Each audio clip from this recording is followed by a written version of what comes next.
والصلاة والسلام على من لا نبی بعد۔ اللہ رب العزت کی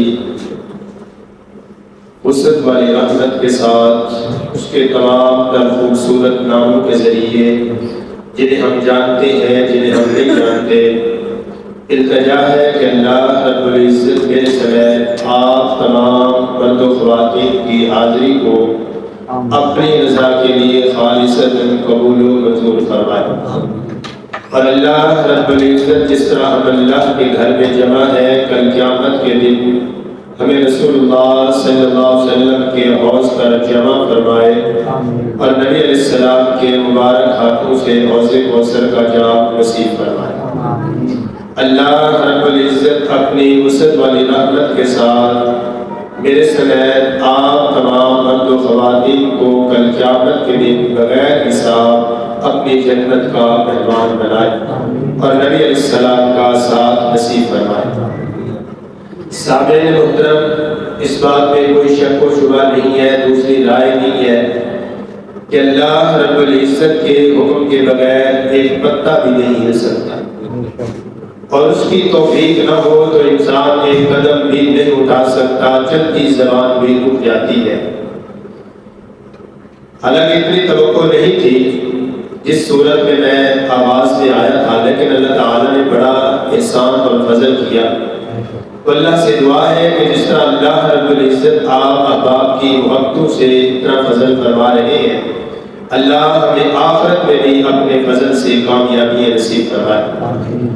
آقا باپ نے سورۃ التوبہ کے حوالے سے کل چند گزارشات سماعت کی تھی۔ آج کی سورۃ التوبہ سورہ یونس اور سورہ ہود کا ابتدائی حصہ آپ کے سامنے اختصار سے عرض کرنے کی کوشش کروں گا۔ سورۃ توبہ کی 11ویں پارے کے اندر اللہ تعالیٰ نے منافقین کی ایک سازش کو بیان کیا ہے۔ منافقین نے بڑے بڑے حربے اختیار کیے تھے، لیکن ایک انہوں نے یہ بھی شرارت کھیلی کہ مسجد قباء سے دور تھوڑے فاصلے پر انہوں نے ایک مسجد بنا لی، ایک مرکز بنا لیا جس کو مسجد کا نام دیا، اور رسول اللہ صلی اللہ علیہ وسلم کی خدمت میں آ کر کہنے لگے، اللہ کے نبی صلی اللہ علیہ وسلم، مسجد قباء ہم سے دور ہوتی ہے، بارش وغیرہ آتی ہے، ہم پہنچ نہیں سکتے، مشکلات ہوتی ہے، ہم نے مسجد بنائی ہے، اللہ کے نبی صلی اللہ علیہ وسلم آپ اس مسجد کا افتتاح فرما دیں۔ اور ان کی کوشش یہ تھی کہ جب رسول اللہ صلی اللہ علیہ وسلم اس مسجد میں تشریف لے جائیں گے تو پھر مسلمان بھی جائیں گے، صحابہ کرام بھی وہاں پہنچیں گے۔ رسول اللہ صلی اللہ علیہ وسلم غزوہ تبوک کی تیاریوں میں تھے، شدید مصروفیات کی وجہ سے رسول اللہ صلی اللہ علیہ وسلم نے انہیں کہا کہ میں جب غزوہ تبوک سے واپس آؤں گا پھر تمہاری مسجد کا افتتاح کروں گا۔ نبی علیہ السلام کو اللہ تعالیٰ نے کامیابیوں سے ہمکنار فرمایا۔ آپ جب واپس آئے غزوہ تبوک سے تو ان لوگوں کی پھر وہی پہلے والی گزارشات کے مسجد کا افتتاح فرما دے۔ نبی علیہ السلام چاہ رہے تھے کہ جا کر ان کی مسجد کا افتتاح کر دو، اللہ نے آسمان سے وحی نازل فرما دی، والذین اتخذوا مسجدا ضرارا وکفرا وتفریقا بین المؤمنین۔ اللہ نے فرمایا کہ نبی صلی اللہ علیہ وسلم جن لوگوں نے ایک مسجد بنائی مسلمانوں کو نقصان پہنچانے کے لیے، کفر کے لیے، ایمان والوں کے درمیان تفریق پیدا کرنے کے لیے، یعنی کہ مسلمانوں کے اندر ٹکڑے کرنے کے لیے، اب مسلمان انسان ہے نا، ایک فطرت ہے، ارد گرد کے کہہ سکتے ہیں یار کوئی نہیں، انہوں نے بھی تو اللہ کا گھر بنایا، کون سے انہوں نے اپنی کوئی ذاتی ملکیت بنائی ہے؟ تو اللہ تعالیٰ نے پھر فرمایا اللہ یشہد انہم لکاذبون، اللہ گواہی دے رہا ہے یہ جھوٹے۔ اللہ فرمایا کہ اللہ گواہی دے رہے ہیں، یہ دعوے کر رہے ہیں ہم نے مسجد اس لیے بنائی ہے عبادت کے لیے، یہ جھوٹے ہیں، انہوں نے اللہ کو راضی کرنے کے لیے یہ مسجد نہیں بنائی، انہوں نے مسلمانوں کے ٹکڑے کرنے کے لیے یہ مسجد بنائی ہے۔ جب وہی آسمان سے آ گئی تو پھر رسول اللہ صلی اللہ علیہ وسلم نے حکم دے کر وہ مسجد مسمار کرا دی تھی، اس کو ختم کرا دیا تھا تاکہ منافقین کی یہ سازش ختم ہو جائے۔ اللہ نے آسمان سے وحی کے ذریعے بتا دیا۔ اس کے بعد اللہ تعالیٰ نے صحابہ کرام کی عظمت کو بیان کیا، فرمایا مہاجرین انصار میں سے سبقت کرنے والے سب سے پہلے لوگ وہ لوگ جو نیکی کے ساتھ ان کے پیچھے آئے، اللہ ان سے راضی ہو گیا اور وہ اللہ سے راضی ہو گئے، اور ان کے لیے اللہ نے ایسے باغات تیار کی ہیں جن کے نیچے نہریں چلتی ہیں، ان میں وہ ہمیشہ ہمیشہ رہیں گے، یہی بہت بڑی کامیابی ہے۔ پھر آگے اللہ تعالیٰ نے فرمایا کہ یہ وہ عظیم گروہ ہے صحابہ کرام کا کہ انہوں نے اللہ تعالیٰ کے ساتھ تجارت ایسی کی ہے کہ اللہ کو انہوں نے اپنی جانیں اور مال دے دیا ہے، اور اللہ تعالیٰ سے انہوں نے جنت کو خرید لیا ہے۔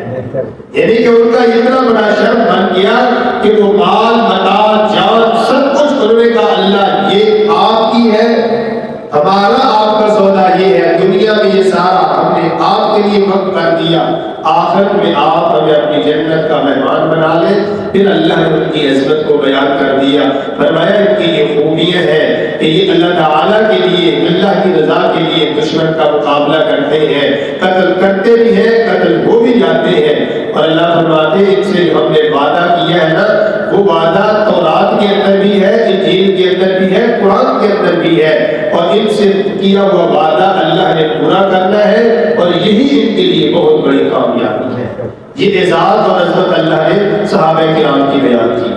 آگے پھر اللہ تعالیٰ نے اسی سورۃ توبہ کے آخر میں رسول اللہ صلی اللہ علیہ وسلم کی مومنوں کے ساتھ شفقت کو بیان کیا کہ پیغمبر الصلوۃ والسلام مومنوں کے لیے بہت مشفق ہے، بڑے حریص ہیں۔ حالانکہ یہ لفظ حرص بہت ایک معیوب لفظ سمجھا جاتا ہے معاشرے کے اندر۔ آج بھی اگر کسی کے لیے لفظ استعمال ہونا تو لوگ اس کو حقارت کی نگاہ سے دیکھتے ہیں کہ یہ بندہ حریص لالچی بندہ ہے، لیکن اللہ نے پیغمبر الصلوۃ والسلام کی جو حرص بیان کی ہے اس پر قربان جائیے۔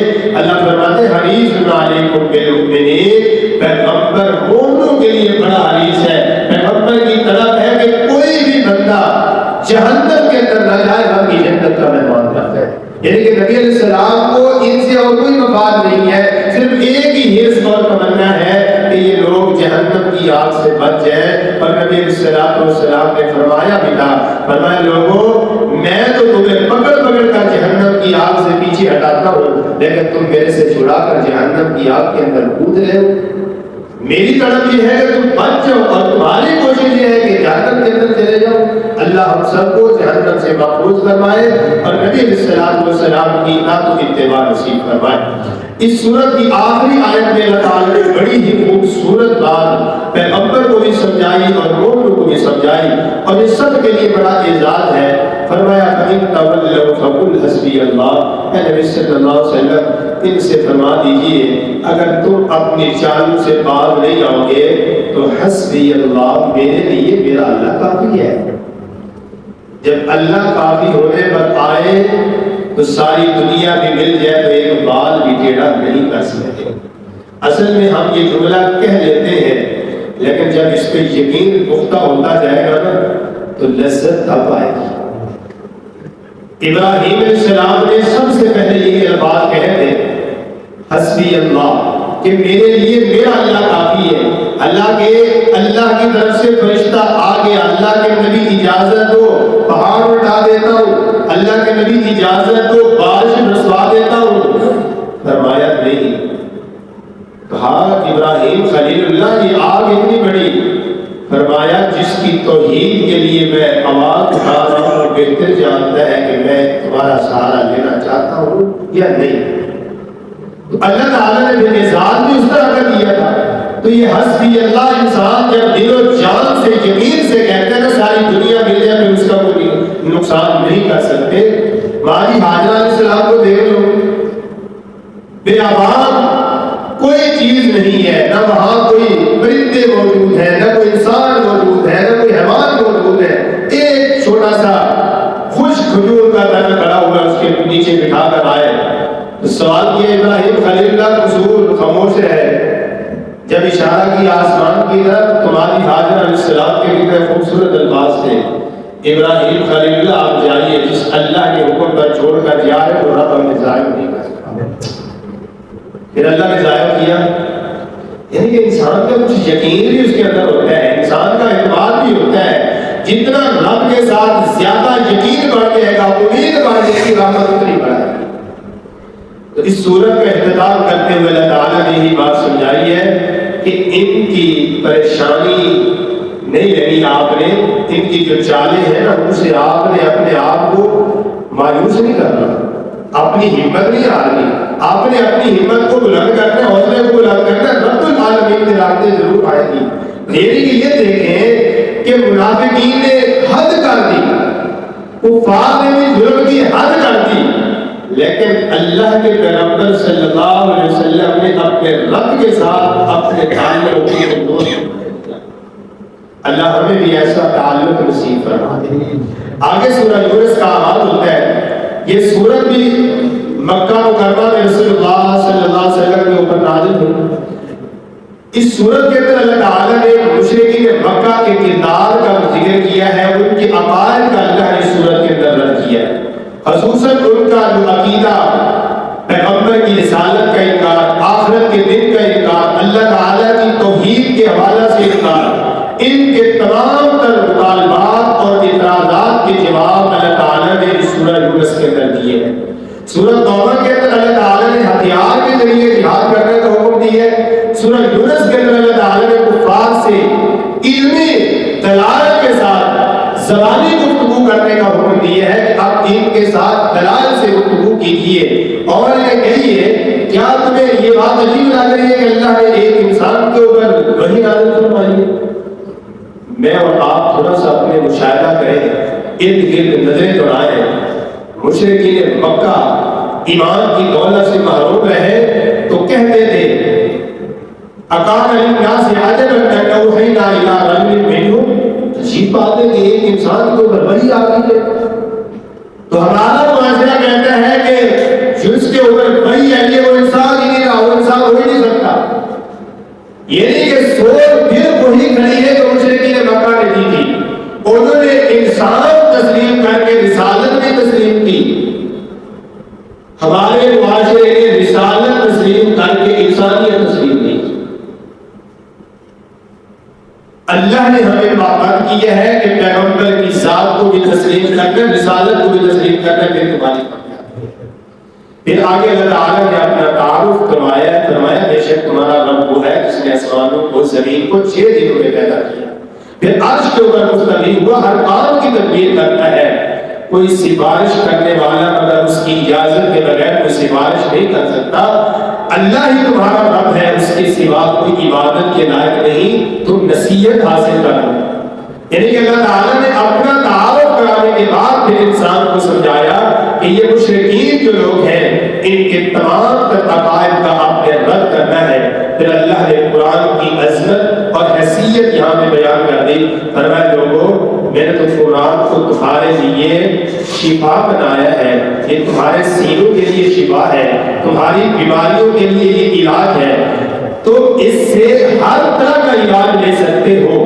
جب اسے پڑھو گے سمجھو گے تو جو تمہارے دلوں کے اوپر زنگ آ چکے ہیں، شرک و بدعات خرافات کے وہ سارے اتر جائیں گے، اور جو تمہاری جسمانی بیماریاں ہیں اس کو پڑھو گے تو اس کے پڑھنے کی برکت سے اللہ وہ بیماریاں بھی دور کروا دے گا۔ یعنی کہ یہ کتاب اللہ نے تمہارے دلوں کے لیے شفا بنائی ہے، اور پھر فرمایا اللہ نے یہ مومنوں کے لیے ہدایت بھی بنائی ہے، رحمت بھی بنائی ہے۔ پھر فرمایا اللہ کا فضل ہے، اس کے اوپر تم اپنے اللہ کا شکر ادا کرو کہ رب نے تمہارے اوپر احسان کیا ہے۔ پھر اللہ تعالیٰ نے آگے ان کا رد کیا کہ لوگوں نے قرآن کا انکار کیا، فرمایا محبوب بھی ان سے کہہ دیجیے اگر تمہارے اندر طاقت ہے قل فأتوا بسورۃ من مثلہ وادعوا من استطعتم من دون اللہ ان کنتم صادقین، لاؤ پھر، لیکن فرمایا یہ نہیں لا سکتے، ان کی طاقت ہی نہیں ہے، اللہ کی کلام جیسا کون کلام لا سکتا ہے؟ یہ اللہ کا کلام ہے، یہ ساری دنیا مٹ جائے گی دور لگا رب کے کلام کا مقابلہ۔ اس کے بعد اللہ نے اولیاء اللہ کی شان بیان کی۔ ہمارے معاشرے میں اس جملے کی بھی توہین بڑی ہے، اللہ ہم سب کو سمجھ نصیب فرمائے۔ رب کا ولی ہو اور رب کی طرف لوگوں کو بلاتا ہے، یا کہ وہ اپنے ہی لوگوں کو کہتا ہے کہ مجھے ہی بولنا شروع کر دو، میری ہی عبادت شروع کر دو۔ رب کا ولی ایسے کام نہیں کرتا۔ بلکہ اللہ نے یہاں پہ صفات بیان کر دی ہیں کہ اللہ کا ولی ہوتا کون ہے. فرمایا ان اولیاء اللہ لا خوف علیہم ولا هم يحزنون. اللہ نے پہلے بتایا کہ اللہ کے دوست ہیں. ولی کا معنی ہے دوست. ہر مومن جس نے کلمہ پڑھا ہے، رب کی توحید کو پہچانتا ہے، پیغمبر کی رسالت کو تسلیم کرتا ہے، رب کی توحید کو تسلیم کرتا ہے، آخرت کے دن پر ایمان رکھتا ہے، اپنی طاقت کے مطابق رب سے ڈرتا رہتا ہے، وہ اللہ کا ولی ہے. درجے کے اندر کمی آ سکتی ہے، کوئی چھوٹا ہو سکتا ہے، کوئی بڑا ہو سکتا ہے، کسی کا رتبہ بڑھ جاتا ہے، کسی کا کم ہو جاتا ہے. آپ یہ نہیں کہہ سکتے کہ جو ایمان والا وہ رب کا ولی نہیں ہے. فرمایا اللہ ولی الذین آمنوا یخرجهم من الظلمات الی النور والذین کفروا اولیاءهم الطاغوت یخرجونهم من النور. اللہ نے یہاں پہ بتا دیا، فرمایا جو اللہ کے دوست ہیں نا، اللہ پھر اپنے دوستوں کو اندھیروں سے نکالنا شروع کر دیتا ہے. جب توحید پر آ جاتا ہے نا، پھر آگے اللہ اس کے لیے توحید کے لیے اور راستے کھول دیتا ہے. یہ نہیں ہے کہ اللہ اس کو پھر اسی گمراہی کے اندر چھوڑ دیتا ہے. جب اللہ فرمانے کہ اللہ کے ولی اللہ اس کو اندھیروں سے نکالنا شروع کر دیتا ہے، تو ہر بندہ جس نے کلمہ پڑھ لیا ہے وہ درجہ بدرجہ کمی بیشی ہو سکتی ہے، رب کے ولی ہونے سے انکار نہیں کر سکتے. پھر آگے اللہ تعالیٰ نے یہ بتایا کہ ان پر نہ کوئی خوف ہوگا، نہ وہ غمگین ہوں گے. خوبی کیا ہوگی؟ الذین آمنوا وکانوا یتقون. فرمایا ان کی خوبی یہ ہے وہ اللہ پر ایمان رکھتے ہیں اور تقوی اختیار کرتے ہیں. اللہ مجھے اور آپ کو بھی اعزاز نصیب فرمائے. اللہ ہمیں بھی ان لوگوں میں شامل فرمائے جو اللہ کے سچے ولی ہیں، جن کو رب نے یہ رتبہ عطا فرمایا ہے. آگے اللہ تعالیٰ نے نوح علیہ السلام کا، ان کی قوم کا تذکرہ کیا، موسیٰ علیہ السلام کی دعوت کا بھی تذکرہ کیا کہ فرعون کو موسیٰ علیہ السلام نے دعوت دی، دیتے رہے، لیکن وہ بدبخت دعوت کو قبول نہیں کرتا رہا، حتیٰ کہ وہ شرک کے اندر اپنے آپ کو دھکیل کر چلا گیا، اور حتیٰ کہ موسیٰ علیہ السلام کے ساتھ مقابلہ کرتے ہوئے سمندر کی لہروں میں گیا. جب غرق ہونے لگا تو پھر کہنے لگا میں ایمان لاتا ہوں. اللہ نے کہا آدمی فَالْيَوْمَ نُنَجِّيكَ بِبَدَنِكَ لِتَكُونَ لِمَنْ خَلْفَكَ آیَةً. فرمایا اب اتنا کروں گا، تیرے اس جسم کو قیامت تک تیرے بعد آنے والوں کے لیے عبرت کا نشان بنا دوں گا. اس پانی میں سے جلنے نہیں دوں گا، اس پانی میں سے ختم نہیں ہونے دوں گا. اس پانی نے جس نے ڈبویا اسی پانی کو رب نے حکم دیا اس لاش کے بعد میں. وہ مالک کیسے پانی میں بھی اپنی قدرت چلا رہا ہے، اپنا حکم چلا رہا ہے. پہلے اسی پانی سے راستہ دیا، جب اس پانی کے درمیان پہنچا تو ہلاک کیا. ایمان لانے کا دعویٰ کیا تو رب العالمین نے کہا اب ایمان قبول نہیں ہے تیرا، لیکن یہ تیری لاش جو ہے یہ قیامت تک عبرت کا نشان بنا کر رکھوں گا. آج بھی اگر بچی ہوئی ہے تو میرے رب نے جو قانون بتا دیا اس کے تحت پڑی ہے، اور دیکھنے والوں کے لیے اصل تو وہ عبرت ہے، وہ اشارت ہے، وہ نصیحت ہے، لیکن لوگ اس کو مذاق بنا لیتے ہیں. اللہ ہم سب کو ایسے جو واقعات ہیں ان سے عبرت حاصل کرنے کی توفیق عطا فرما دے. آگے اللہ تعالیٰ نے جو لوگ شرک کا راستہ اختیار کرتے ہیں ان کا رد کرتے ہوئے فرمایا کہ تم کس طرف جا رہے ہو؟ اللہ کے علاوہ کوئی ایسا نہیں ہے. وَإِن يَمْسَسْكَ اللَّهُ بِضُرٍّ فَلَا كَاشِفَ لَهُ إِلَّا هُوَ.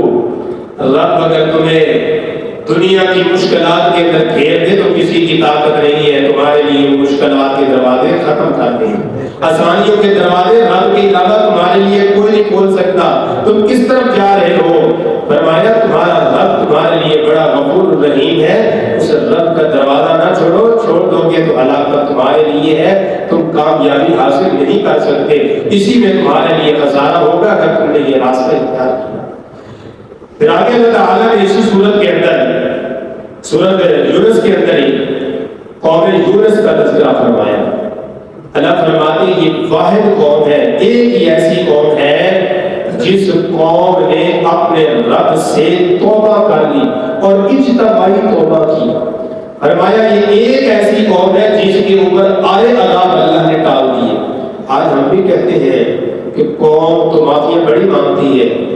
آپ مشاہدہ کر لیں ہم معافی مانگنے والے ہیں ہی نہیں، چند لوگ ہیں. ہم اپنے بیٹھنے سے اندازہ لگا لیں کتنا بڑا مال ہے، کتنے افراد تھے جنہوں نے نماز پڑھی. اور ہم شکوہ کرتے ہیں کہ ہم توبہ دعائیں کرتے ہیں، اور یہ ان لوگوں کو بھی ان لوگوں کا احسان تسلیم کرنا چاہیے کہ جو چند کرا کے معافی مانگ لیتے ہیں، اللہ نے انہیں کی وجہ سے ان کو بھی عذاب سے بچایا ہوا ہے۔ یہ میرے رب کا وعدہ ہے، ورنہ یہ جب بھی اللہ کے گھر کو چھوڑ جائیں تو پھر دنیا کی کوئی طاقت آئے عذاب نہیں ڈال سکتی۔ اللہ نے پورے قوم کو بچایا تو بچی کس لیے؟ اللہ کے پیغمبر جناب یونس علیہ السلام نے سمجھایا، دعوت دی، نہیں باز آئے۔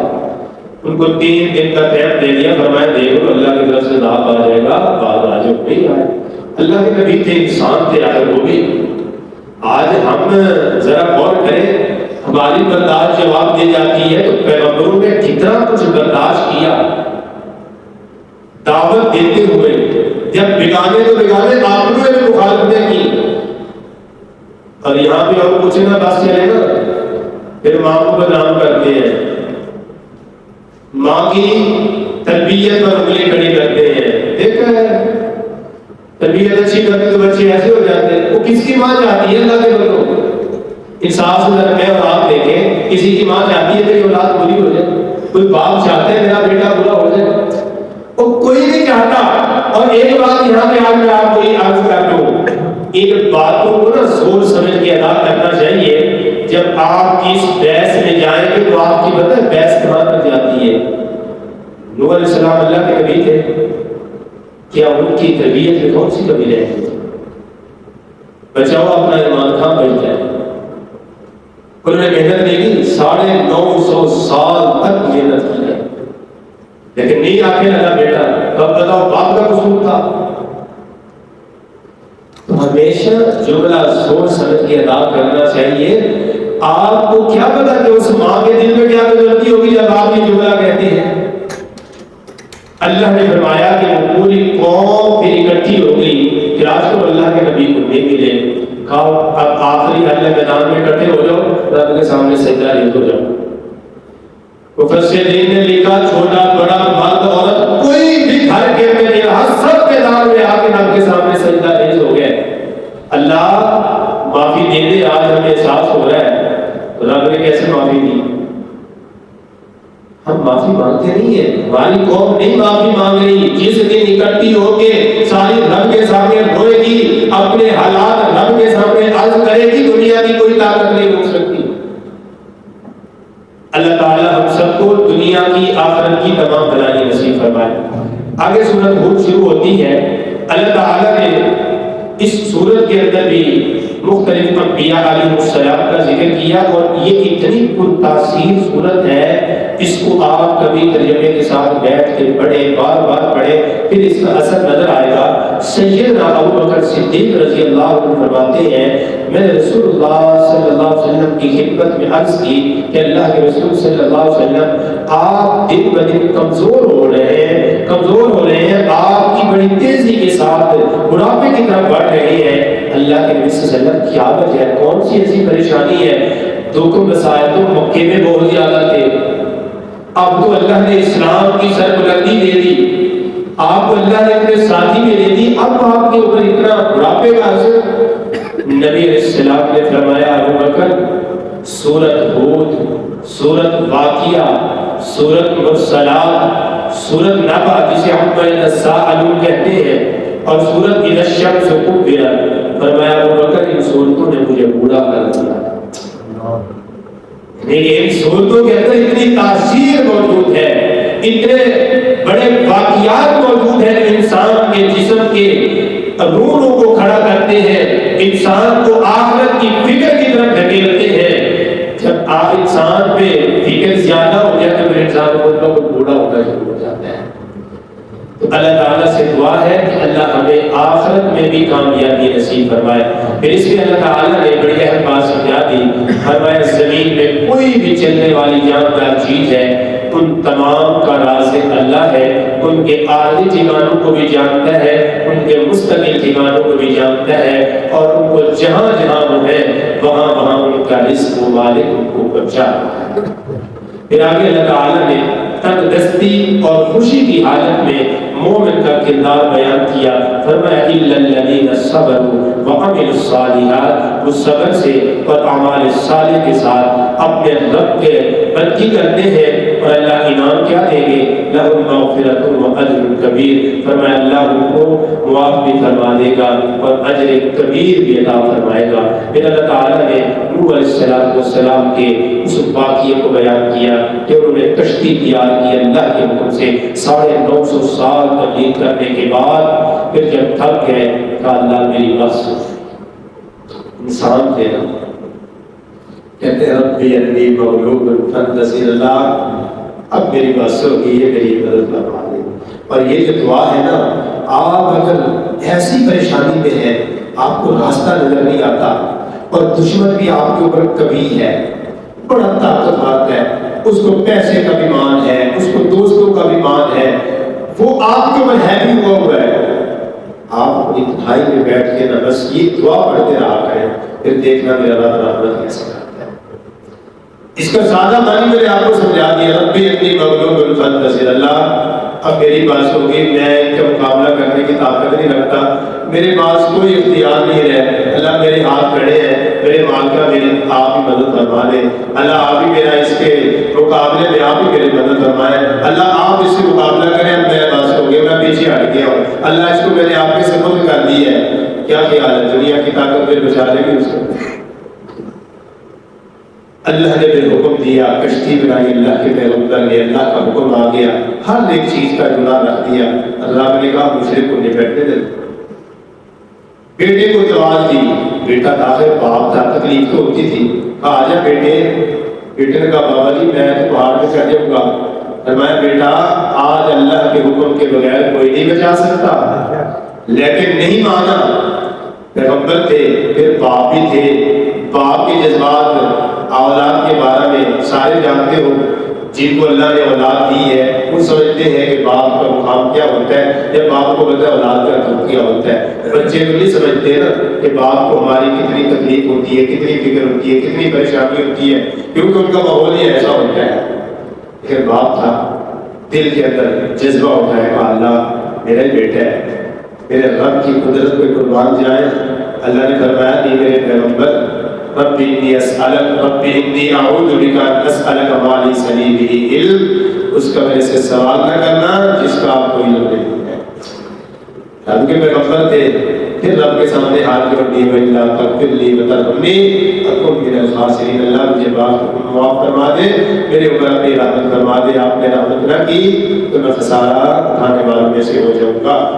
اللہ نے پھر بتایا میرے پیغمبر اس کے اعمال صالح نہیں ہے، بے شک خون آپ کا ہے، اگر توحید اس کے دامن میں نہیں ہے تو پھر معافی کی کوئی گنجائش نہیں ہے۔ اللہ سے دعا ہے اللہ مجھے اور آپ کو توحید پر قائم قائم رکھے، اسی پر اللہ موت نصیب فرمائے، اور قیامت کے دن اس توحید کی برکت سے اللہ ہمیں معاف فرمائے۔ اقول قولی ھذا والحمد للہ رب العالمین۔